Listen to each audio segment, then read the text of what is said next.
Hello, welcome to மகிழ் kitchen. இன்றைக்கி மகிழ் கிச்சனில் வந்து குழந்தைங்களுக்கு கொடுக்குற மாதிரி வல்லார தோசை எப்படி செய்யலாம்னு பார்க்கலாம் வாங்க. தேவையான பொருட்கள்: வல்லார இலையை நல்லா சுத்தம் பண்ணி எடுத்து வச்சுக்கோங்க. கொஞ்சம் கருவேப்பிலை, 2 பல் பூண்டு, 1/4 டீஸ்பூன் ஜீரகம், ஒரு 4 மிளகு. இது எல்லாத்தையும் வதக்கி எடுத்துக்கலாம். ஸ்டவ் ஆன் பண்ணிவிட்டு கடாயை வச்சுக்கோங்க. லைட்டாக எண்ணெய் ஊற்றிக்கோங்க. எண்ணெய் அதிகமாக வேணும் குழந்தைங்களுக்கு கொடுக்குறது. எண்ணெய் சூடானதும் பூண்டு, ஜீரகம், மிளகு, கருவேப்பிலை, ஒரு வல்லார இலையை போட்டுக்கோங்க. நல்லா வதக்கிட்டு கீரை கொஞ்சம் கசப்பு தண்ணி இருக்கும். எண்ணெயில் வதக்கிட்டிங்கன்னா கசப்பு தண்ணி இருக்காது. இதை மிக்ஸி ஜாரில் அரைச்சி தோசை மாவு கூட ஆட் பண்ணிக்கலாம்.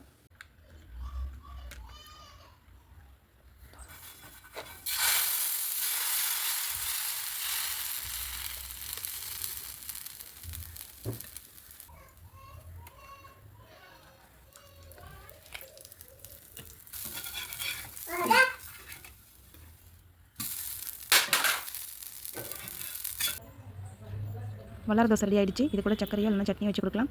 ஓகே ஃப்ரெண்ட்ஸ், இந்த வீடியோ பிடிச்சிருந்தா லைக் பண்ணுங்கள், ஷேர் பண்ணுங்கள், கமெண்ட் பண்ணுங்கள், சப்ஸ்கிரைப் பண்ணுங்கள். தேங்க்யூ.